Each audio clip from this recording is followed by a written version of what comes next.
ससुर के खिड़किया में घन बसावरिया, ससुर के खिड़किया में घन बसावरिया, लचक डरिया रोज आवे मोरे अंगनैया, लचक डरिया रोज आवे मोरे अंगनैया, लचक डरिया रोज आवे।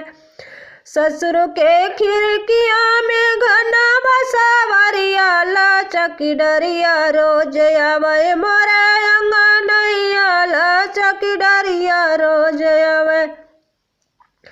काढ़ी के घुघुटवा कहूँ अपने ससुर जी से, काढ़ी के घुघुटवा कहूँ अपने ससुर जी से, तनिक डरिया काटाया अंगनैया, तनिक डरिया काटाया अंगनैया, लचक डरिया रोज आवे मोरे अंगनैया, लचक डरिया रोज आवे। ससुर के खिड़किया में घन बसावरिया, लचक डरिया रोज आवे मोरे अंगनैया, लचक डरिया रोज आवे।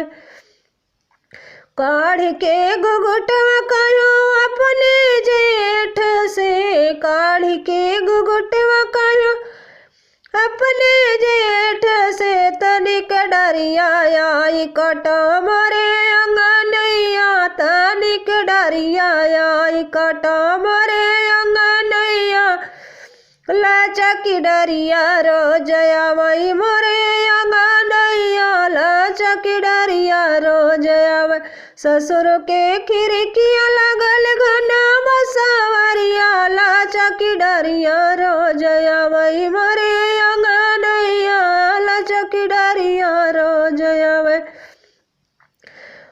काढ़ी के घुघुटवा कहूँ अपने देवरा जी से, काढ़ी के घुघुटवा कहूँ अपने देवर से, लचक डरिया रोज आवे मोरे अंगनैया, तनिक डरिया आई कटा मोरे अंगनैया, तनिक डरिया आई कटा।